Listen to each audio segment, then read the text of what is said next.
All right, welcome everyone. Thank you so much for coming to my panel.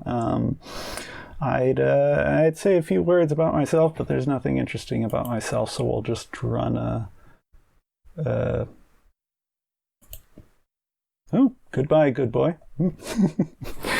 As I said, there's nothing interesting about myself, so let's just get into it. Making your own Telegram stickers. What we're going to be going through here is first tips for photographing traditional art. Oh yeah, is everyone still hearing me okay? Yes, no, maybe? Cool, thank you, Chris. All right, so what we're going to do here is tips for photographing traditional art. Creating transparency in alpha channel or an alpha channel. If you don't know what an alpha channel is, don't worry about it. You don't need to understand the technicalities of it.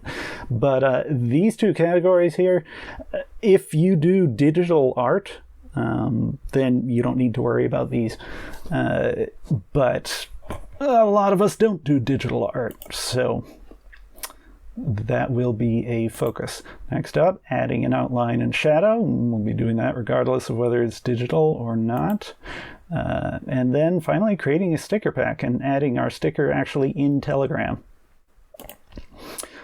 After that, we'll have a Q&A, and depending on how we're doing for time, I'll go over some common problems and solutions, other things, etc. And at the very end, please hang around until the very end. We have an incredible opportunity. Please stay tuned for that. Okay, moving on. What we're not doing. We're not doing animated stickers. That is a whole nother ball of cats. That would be 5 other panels. We're just doing still image stickers, the classic kind. So, and also what we're not doing, talking about drawing good art, because I am not a 2D artist. I'm barely a 3D artist, but I'm not good at 2D art. But I had to produce some to do this panel. So this is what I have. These are my stickers. I don't know what to tell you. I tried to make them as furry as possible, but varying results.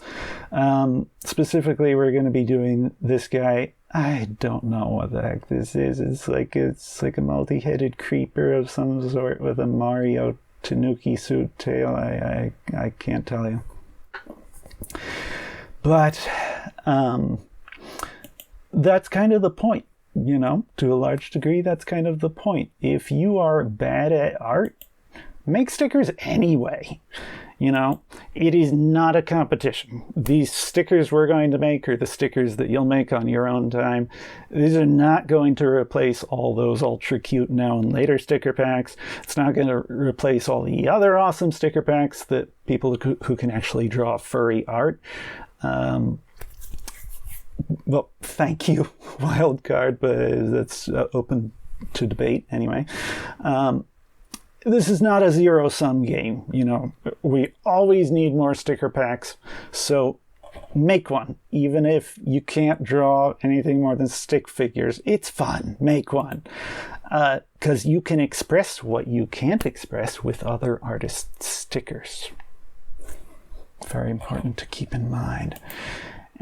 And you can use photos if we have time. We'll see how to do that. You can use anything, and just don't use others' artwork without permission. That's really important. It's a respect thing. So yeah, come on, don't do that. And of course I can't personally advocate for memes publicly. I'll just say, if you choose to do memes in your own personal memosphere with yourself and other consenting adults, feel free. I'm not judging. If you want to do memes, but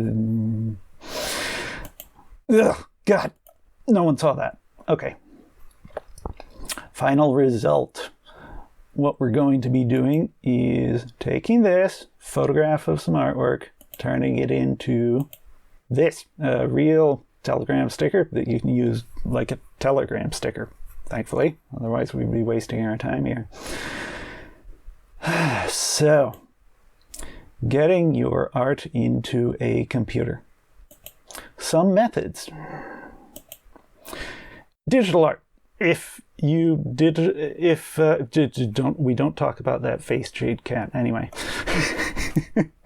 If your art is digital, you will have no problem with this. But also, if you have a scanner, use it. A scanner will really help. But most of us don't have, like, drawing with the mouse sucks, and drawing tablets are expensive, and I don't have a scanner, you don't have a scanner, nobody has a scanner, so just take a photo. So, but there are a number of pitfalls, a number of problems you're going to run into if you try to photograph your art for sticker purposes, or really just for getting a quality version of your two-dimensional art. That's right, you did see nothing, Jade Cat. First off, shadows.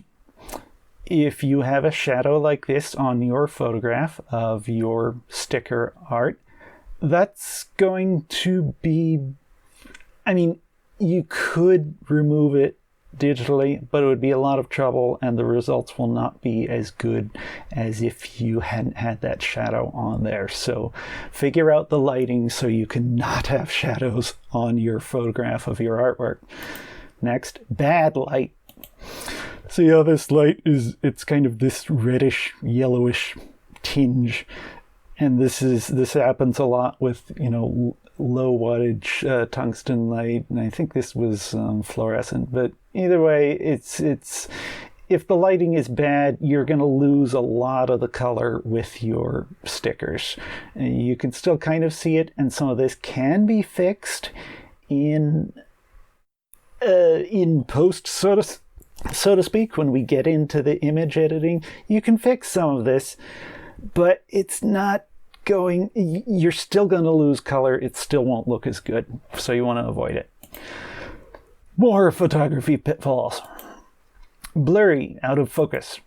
This happens a lot when there's not enough light, and that's going to be a running theme. If your camera can't get enough light, it's going to not be able to draw proper focus. It'll be blurry.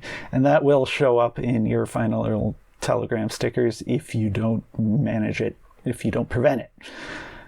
Also, smeared, motion blur. This also happens when you don't have enough light, because the camera gets tactical, but it's going to be using a low shutter speed, so if your hands aren't steady like mine are definitely not, it's going to be smeared, and that will appear on your final Telegram sticker.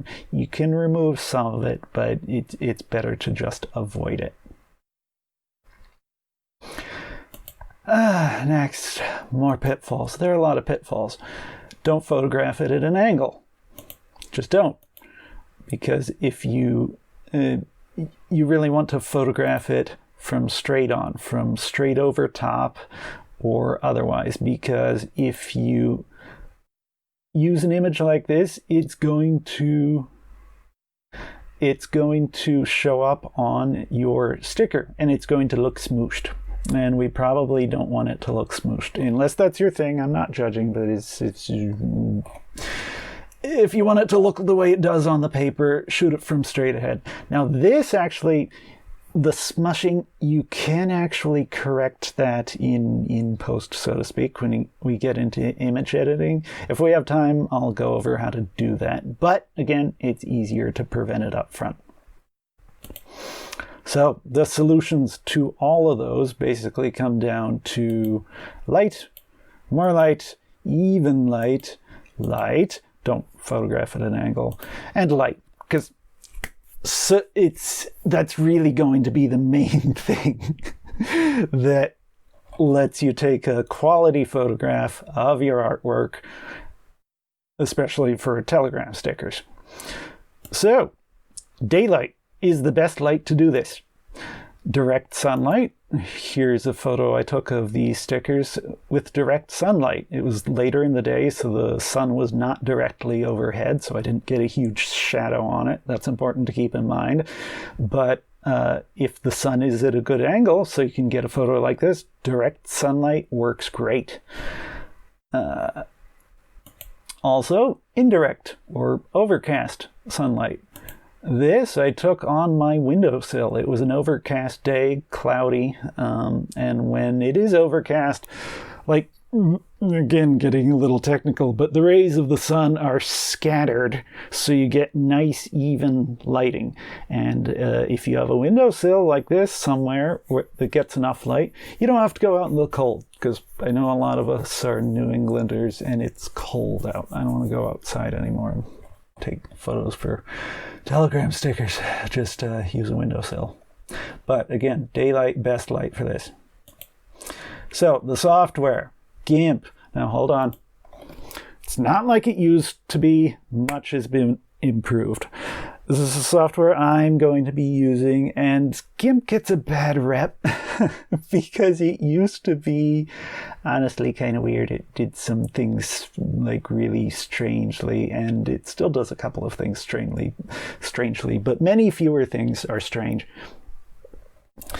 And a lot of people jump into it just expecting it to work exactly like Photoshop, and nothing works exactly like anything else. If you want to do Photoshop for this, you can, but I'm going to use GIMP because, thank you, Todd. You are correct. GIMP is great. The best reason, GIMP is free, like real free, and that's important.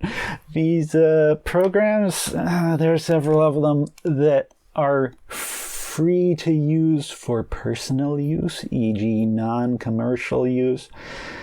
These are not free programs. These are at best a marketing gimmick.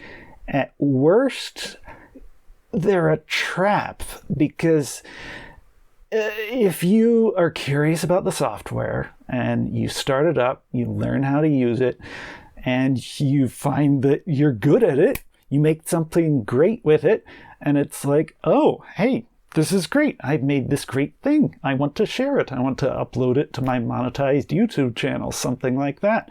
A lot of other things that could fall under the legal category of commercial use, a lot of obscure things, commissions, stuff like that. Legally, at that point, the owner of the software can say, you want to monetize this? You want to actually do something with your work? Pay up. So, which is, it's not cool. It's leading you into a trap where literally, if you want it to be your work, then you have to pay their gateway fee, and that is not cool. Some people would say this is a personal responsibility thing where you shouldn't have used it for something if you didn't plan on paying for the software for which you used it. But creative curiosity should not be punished. And that's what's happening when you try something out of curiosity, make something great with it, and suddenly you have to pay a fee just to do what you should be free to do with that software. So GIMP, free open source, thank you, free open source software, FOSS. Like GIMP, like Krita, another great one, like Blender, my favorite software ever, that's a different category. These are actually free, so I recommend them. Also, GIMP, it does look complicated, as does Photoshop, but you just need to use a few features to make stickers. So if you look at it and you feel like, I don't know how to use any of this, that's fine. That's fine. You only need to know how to use a few different things. Also, if you use other software, you can probably do everything we're going to do today with GIMP. I couldn't guarantee it. like if you draw artwork exclusively with Microsoft Paint, you might not be able to do much with that. Like Windows XP, Windows XP era Microsoft Paint, that's like, I can't tell you. But anyway, if you are using Photoshop or any other software, you can probably reproduce all of this in that software. Getting GIMP. GIMP.org. Pretty simple. Click on the download button. It should automatically detect your operating system. It runs on Apple OS, Windows, and Linux. If you're a Linux fur, shout out to all of you out there. Click on the download button, install it. If you have any problems, there are a ton of installing GIMP tutorials out there. Look up one of those. I'm not going to spend a lot of time on that. Any questions so far? I'm trying my best to keep an eye on the chat, so if there are any questions, there will be a dedicated question and answer period at the end. But if you have quick questions, throw them out there. I'll be happy to try to answer them. So, let's do this thing. Switching over to GIMP. I'm hoping these menu options at the top aren't going to be excessively tiny for everyone. If someone can't read something, just let me know. I'll read it for you. But after you have gotten your artwork into your computer, in whatever way you choose to do that, you're going to want to just... You can drag and drop the image into GIMP, and it'll load up, and you're all set.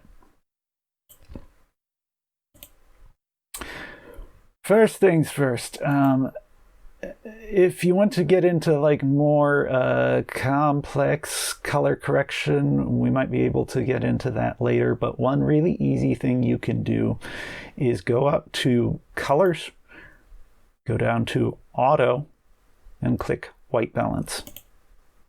This is going to automatically try to correct for if your photo was slightly underexposed like mine was. So it wasn't quite, the whites weren't quite as white as they should be. So that can, that's a good way to start out. So now, navigating around GIMP. First, the zoom tool. It's selected right now. I'll just click it again to select it. Left click, you can zoom in. And the zooming out is kind of weird. This is a way in which... oh, thank you, Todd Wolfox. Menu auto white balance. 2 or 4 point font on your screen. Well, then, I apologize, Wildcard. You'll have to go by my audio instructions. I'm also attempting to record this, so I'll post it on my YouTube channel if you want to, and announce it on Twitter if you want to do that. But again, that menu option, as Todd Wolfox said, is Colors, go down to Auto, White Balance. Moving on. Clicking on this menu button over here is the zoom tool. And once you click that, you can zoom in with the left mouse button. But if you want to zoom out, you have to come over here and click on zoom out. This is probably definitely going to be too small for everyone to read, but there's an option that you will see over here to zoom out. Left click, that will let you zoom out.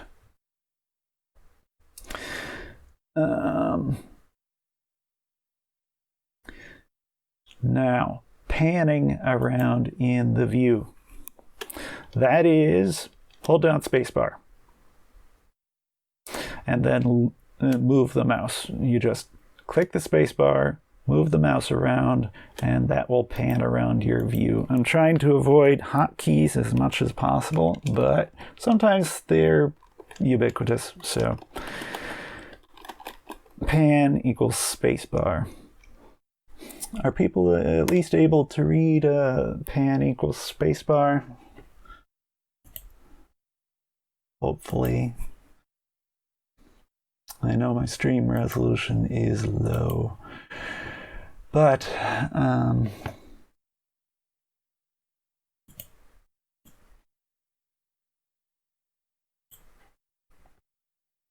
cool. Thank you. Oh, dear. No, I've ruined everything. Okay, there we go.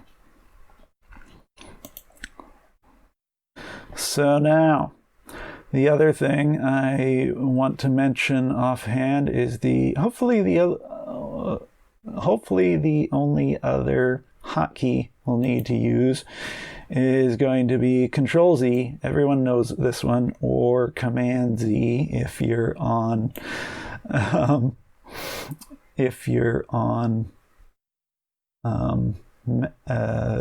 iOS. Oh, good. Okay. Jeez, that was my bad. I had the output window too low. Oh, that's depressing. Well, hopefully that will continue to be better for you. My apologies for not doing that to begin with.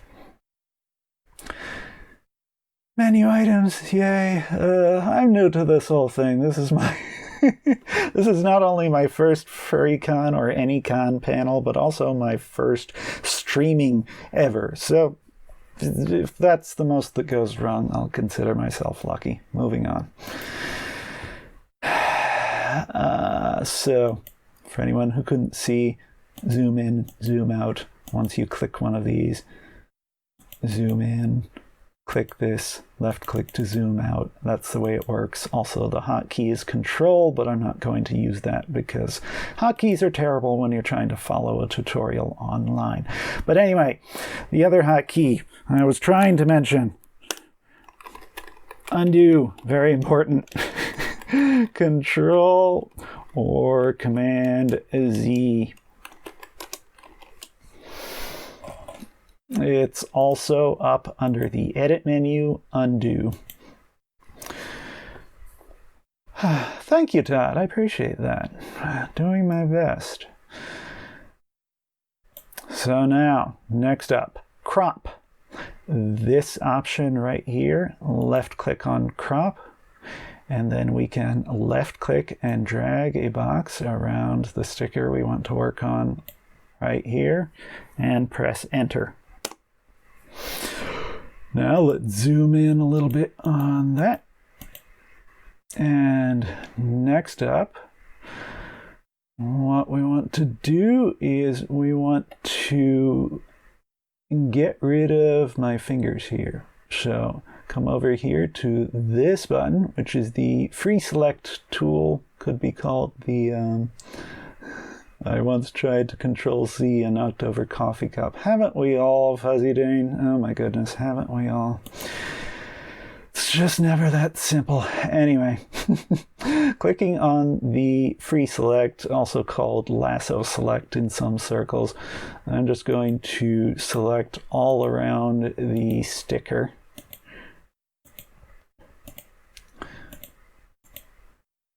Left clicking here and then left clicking here to complete the selection.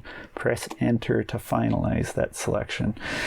And now here's the thing about selection. When we first do that, everything in the middle of the selection will be selected.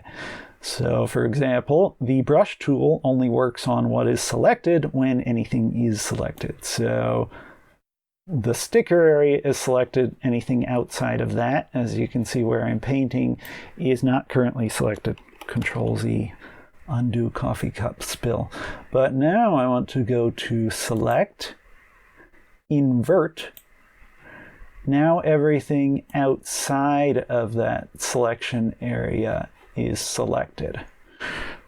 So now we can press Delete, and it will get rid of my fingers there, but it's not going to give us what we want yet, which is actual transparency, also called an alpha channel. We'll just call it transparency. So to do that, what we actually, yes, agreed, Todd. So what we actually want to do is go to Layer, Transparency, add alpha channel. So now, whenever we delete anything, instead of just turning it white, oh, excuse me, did that wrong already. Wait, how did I do it wrong? Move alpha channel. Oh, because I have this blank white layer over here. Ignore that, ignore me. When you do it, it won't do that. But when we press delete, it will actually add transparency. So now this checker pattern indicates what's actually transparent. But we're not done yet. I'm done with this selection, so I'm going to go to select none. You're probably going to use that a lot. And click on the fuzzy select tool. Now the fuzzy select does what it says under the tooltip, selects a contiguous region on the basis of color. So thankfully, since it's a white piece of paper, we can click here and it does, for this image anyway, it does a really pretty good job of selecting all of the white area. If we zoom in a little bit, I can see that like a few areas over here did not get selected. So what you can do is you can select fuzzy select again, and right now it's set to the primary selection mode, which is called replace. But use this button right here to change to add mode. So now wherever we click, it's going to add to that selection instead of making a whole new selection. So I can click here to clean up those edges. And if we want to actually have like a really clean edge, you can see there is some white showing through here. Doesn't really matter for sticker purposes, but what we can do is go to select grow and just grow it by the number of pixels that we have selected here. This isn't strictly necessary. If this is getting too confusing, ignore this step. But if I select 3 pixels, it's just going to move in a little bit and make that a cleaner edge. So zoom out. And now with all of that white space selected, we can hit delete and we have our transparency. Go back to select none. All right. Any questions so far? Something not making sense? Am I going too fast for you? Please, anyone, speak up. Tell me how to do it correctly. All right. Glad someone is learning something. Thank you, Slippery Stallion. And you are exactly correct, Wildcard 9. It's yeah, don't sweat the details too much. Anyway, so now what we want to do is we want to add the outline, which is not strictly speaking necessary. It's a standard that Telegram encourages, but it's not required. So if you don't want it, don't use it, but I'm going to add it. So for that, we actually want to create a new layer. So this is the current layer we have here. This is with the Telegram sticker artwork there. If we click this I button, it'll actually remove that. So we can see this is the current layer. Come down here to this button, which is create new layer. Click it. And it should default to transparency, and click OK. And I want to just click and drag this layer so it is underneath the current layer.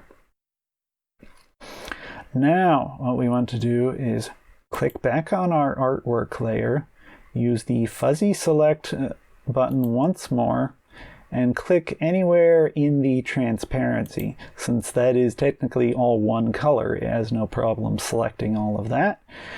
And now again, this is the outside is selected currently because we selected the alpha layer area. We want to invert that.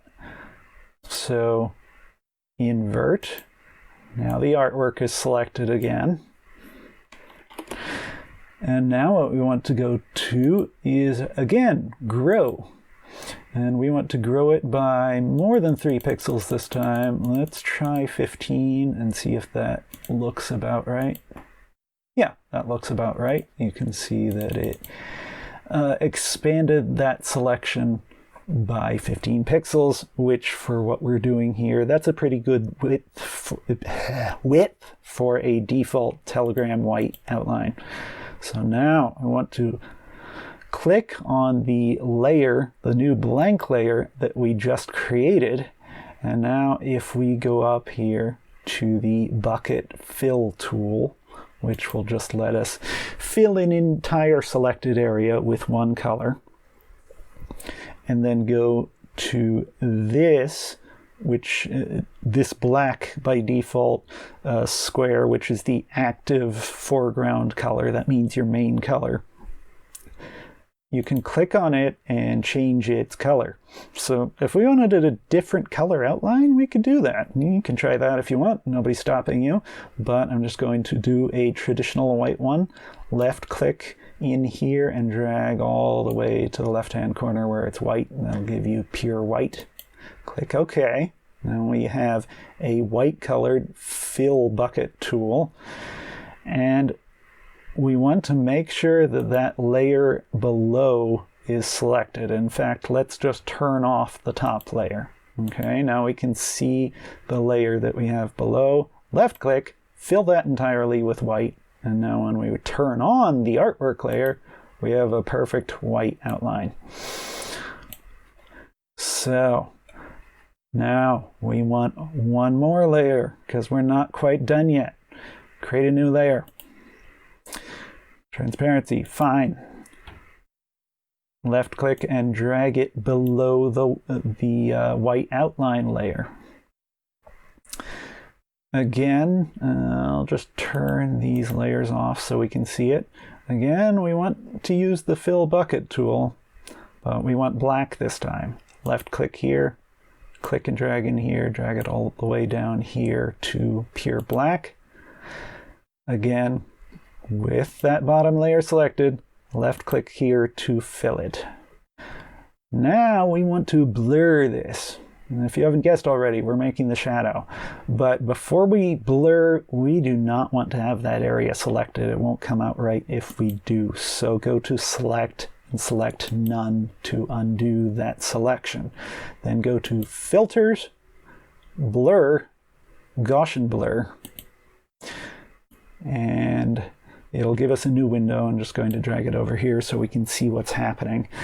And you'll see these size X, size Y.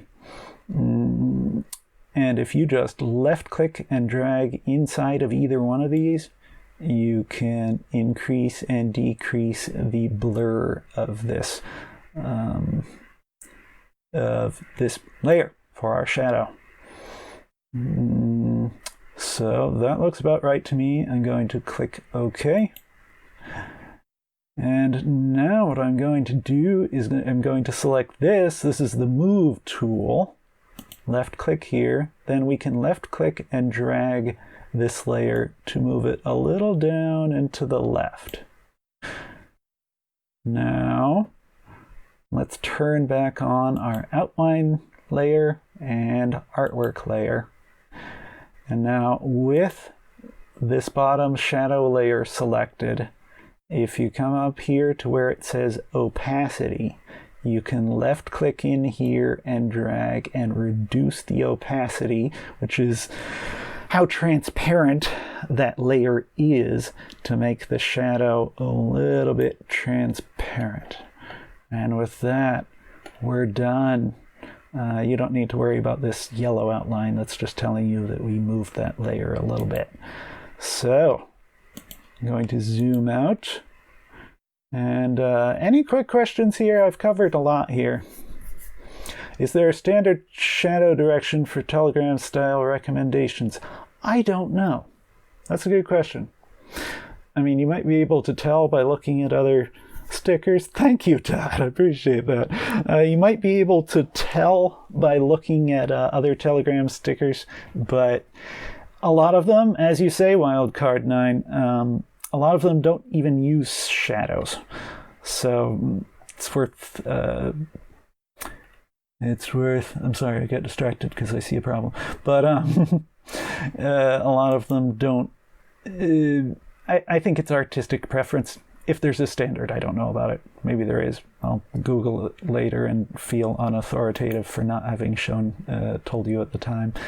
But moving on, I see that down here at the bottom, yes, the add option is your friend with fuzzy select. And if you have low quality light on your photo, that is going to be your saving grace. So moving on, you might actually run into this, so I'll cover it real quickly. The bottom of this shadow is getting cropped off, and that's going to be noticeable when we actually have the sticker in Telegram. So what you can do is come over here, left click right next to the eyeball icon, and that's going to lock the layer. It's going to give you a little chain icon. Click on this one, lock that layer, click on this one, lock that layer. What that's going to do is it's going to chain all of these layers together. Now we can come over to the Move tool, left click and drag and move these up. That way the sticker is in the middle of the canvas. It's not going to crop off the shadow like it was. Hopefully you won't even run into that problem. I shouldn't have run into it, but I did. So how are we doing on time? We're doing okay on time, sorry. So now what we want to do is I really recommend that you, well, save this, save as, and this is not really what you'd expect it to be. This is more like a save project option. So I'm going to just save it as main, and it's a .xcf file. That is a GIMP file, and that will actually save this as it is with the layers, with everything we have here. And that's a good idea, because if you ever want to change something, if you want to change like the width of the outline, change the opacity of the shadow, any crazy things, it's really good idea to have this all saved. But the thing about Telegram stickers is we need to do one more thing. Telegram stickers have a size or resolution limit of 512, a maximum of 512 pixels on each side. This image currently is 928 pixels wide by 1104 pixels tall. That's too big. So what we want to do is come over here to Image, Scale Image. We want to change the largest of these two numbers to 512.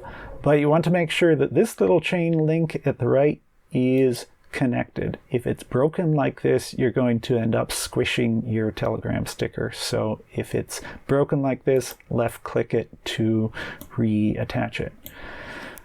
Select this value, just type in 512, and that is going to automatically scale this down. So we have, it maintains the aspect ratio while also making it no less than 512 pixels on both sides large. So scale. Now we can go to File, Export As. This is more along the lines of what we would call regular save as, because this will actually save an image file. That's a good question, Chris. The correct image file to save it in is PNG. If you do JPEG, that does not support an alpha channel, so you need to use PNG. So I'm going to call this sticker 01.png. Export, and you'll get this options menu here.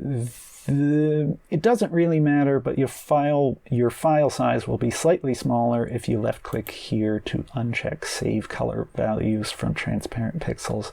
It's just talking about saving pixels that are transparent so you can't see them anyway, so that doesn't matter. But just basically all the default settings is fine. Click export. Now we can actually go into Telegram. Where's my images? There we are. So we have our file sticker1 PNG. And now let's get into Telegram. So the easiest way to access the sticker upload channel on Telegram is to type in anywhere, basically, at stickers. Is it sticker or stickers plural? Pretty sure it's stickers plural. Oh my goodness. Yes, it is. Oh my goodness, I should have cleared my history. Clear history. All right. So let's do that once more. If you click, if you type in at stickers anywhere in Telegram, then click on it. I'm using Ubuntu Linux, Todd. Good question. I like the XFC desktop environment, so Ubuntu Linux variant of Ubuntu with XFC. Anyway, so once you get into the stickers channel, it basically is really nice. It basically walks you through it. So you can click on New Pack, and it'll say, yay, new sticker pack. What are we going to call it? This we can call basically whatever we want. This is like a screen name. You can change it, and it can be a duplicate name of anything you want. So I'm going to call this the official, completely unofficial Furpoc 2020 sticker pack. Now it says, all right, send me a sticker. Yes, XFCE, Todd, kudos. And now it says, send me a sticker file. The image file should be in PNG, no bigger than 512, transparent layer, all things we've already done, so we're good to go. But you have to be a little careful how you upload it. For example, on the desktop client, if we left click and drag, we can go drop photos here to send them in a quick way. We don't want to do that. We want to send them without compression. Actually, this sometimes gives me some problems. We'll see if it gives me any problems here. Left click. If you get this, do not click compress image, send. Oh my goodness. Yeah, if you get this, I think this is currently a bug in Telegram. If this happens to you, it shouldn't be happening. What you can go is instead click on the attachment button, navigate to where you are keeping all of your files. And upload it like this. Do not compress image. This should work. And if it shows up like this, that means it's been sent as a file, and it should work the other way as well. Hopefully, when you get around to this, they'll fix that. Now, we have to send an emoji that corresponds to our first sticker. I don't know. Looks unhappy. We'll use this one. Just select an emoji, press enter. Congratulations, your sticker is in the pack. You can keep adding more stickers at this point, but I think I'm done for now, so click Publish. You can set an icon for your sticker pack. I normally don't do this, so I'm going to press Skip. And now we need to provide a permanent URL for the sticker pack. So this is like your handle on Twitter. It has to be unique, so you can't reuse anyone else's. Am I going to get arrested or get in trouble with the con if I call this Furpoc 2020? Is it even available?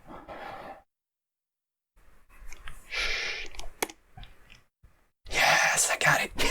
I'm so sorry. If you want it, Furpoc, I will give it to you. But so now this is the permanent link to our sticker pack. If we click on it, we can actually see it.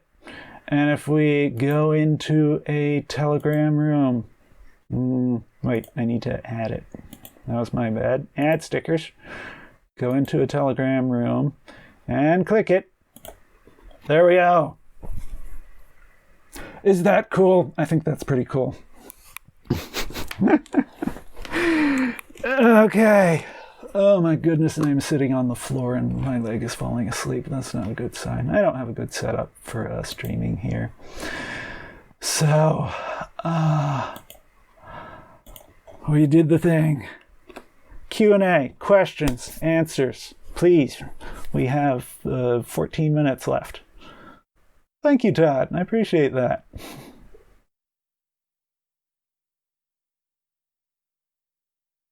Questions? No questions? I'll move on to... Oh, yeah, let me throw that up.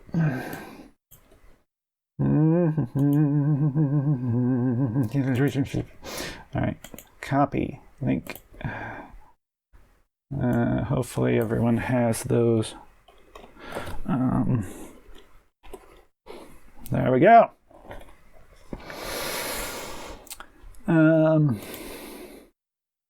Also here.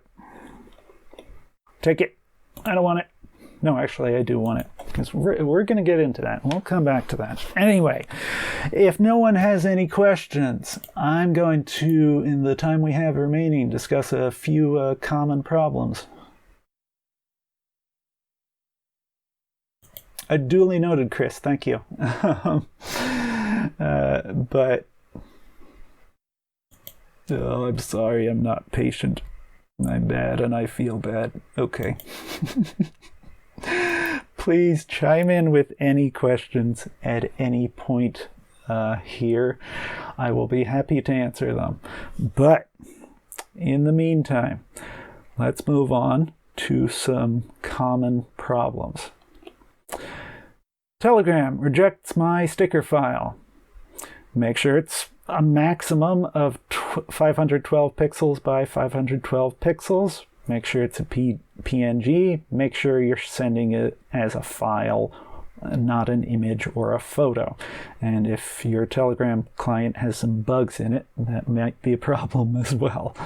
But again, still any questions, please ask them. Moving on. More problems.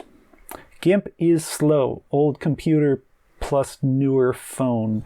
This can happen if you have a newer phone that takes very high resolution photos, but your computer is having trouble loading them in GIMP. For example, when we started out here, this image was... I need to know it. Okay.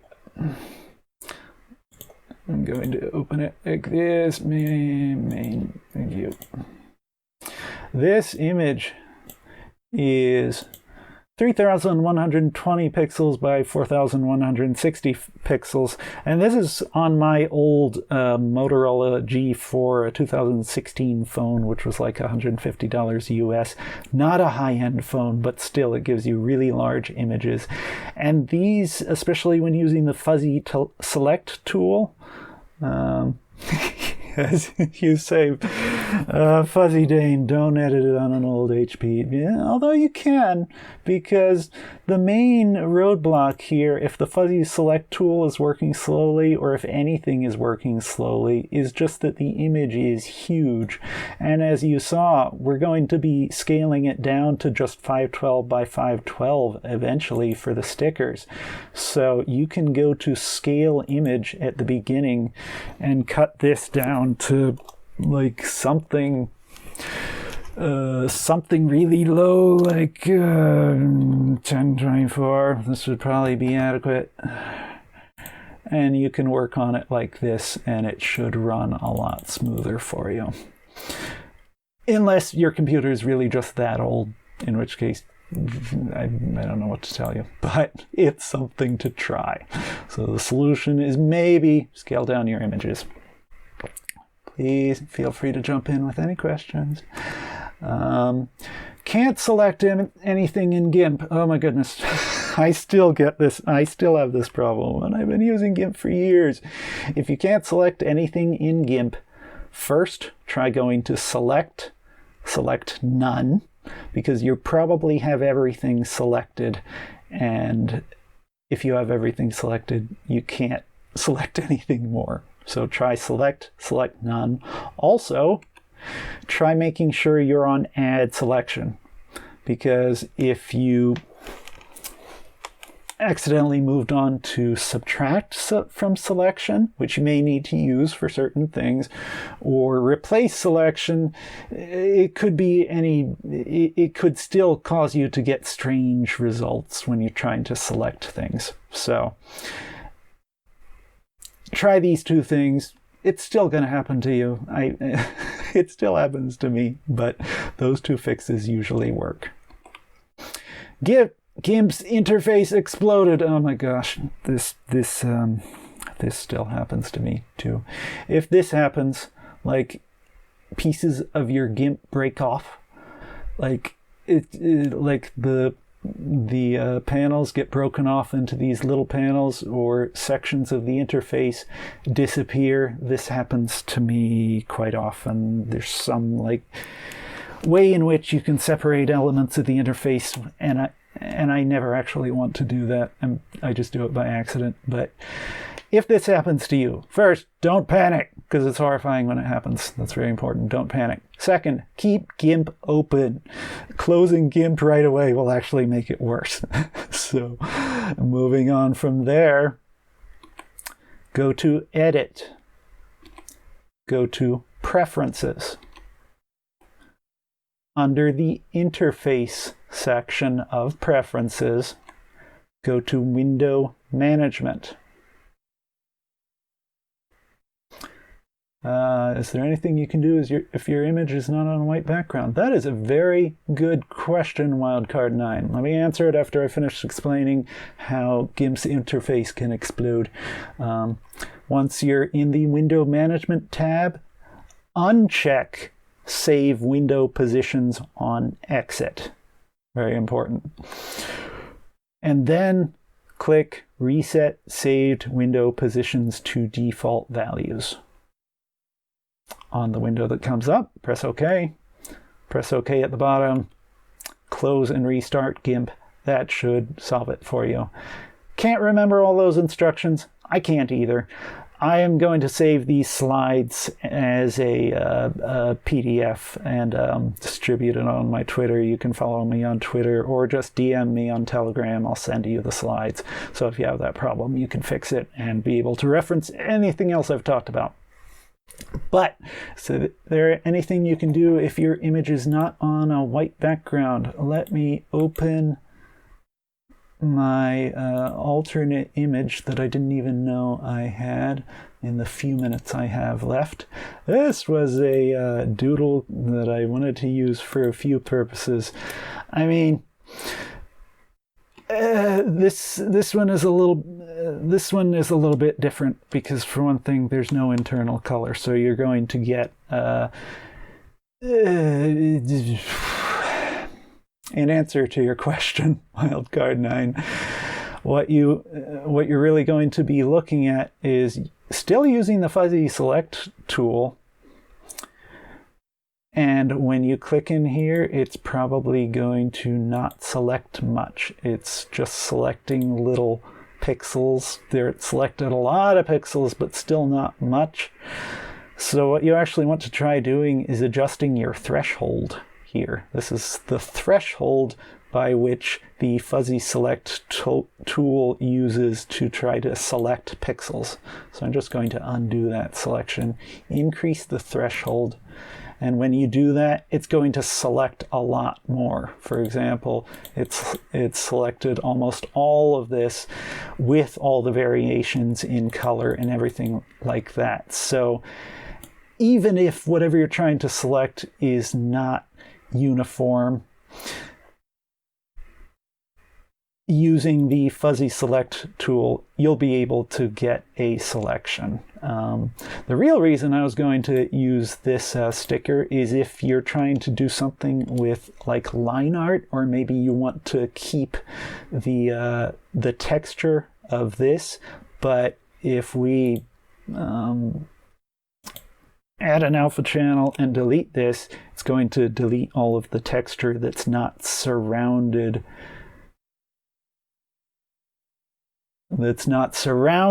by a black line. So what you can do here is actually use the free select tool again, and instead of using add, click subtract.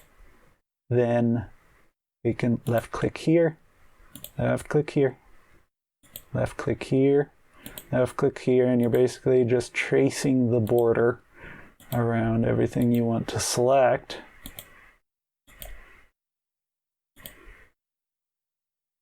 Connect, press enter. Now, there we go. So that's something you may encounter if you don't have a perfectly enclosed sticker. So it is 14:57 because my clock is set to the 24-hour clock. I'm almost out of time. Thank you so much, everyone. But I just want to say real quickly, incredible opportunity. What's better than using GIMP to format your own stickers? Getting someone else to do it for you. Draw a sticker. Draw anything, any reason, any method. If you want to participate in the official, completely unofficial Furpoc 2020 sticker pack, send me the photos. I'm going to be formatting photos. Just send me the bare photos. Send them to me on Twitter at Kevin3Con, Telegram, DM at Kevin3Con, hashtag Furpoc 2020 stickers. We're going to make our own sticker pack. Let's do this thing. Send me those raw photos. I'll do all the work for you for a while until I get tired. I'll do at least the first 20 that I get, because I probably won't get that many. But anyway, that's it. And if you want to follow me, get the show notes from this. Follow me on Twitter. I'll tweet them out there, or yell at me on Telegram. I'll get it to you. So, thank you so much, everybody who thought this was a good panel. Thank you. I as I said, first ever panel, first ever streaming. Only had one major glitch. We kind of recovered from it, except my thing is showing. So, yes, thank you all so much. This was great. Very great. I have 2 minutes left. What do we do? What do we do? Run away.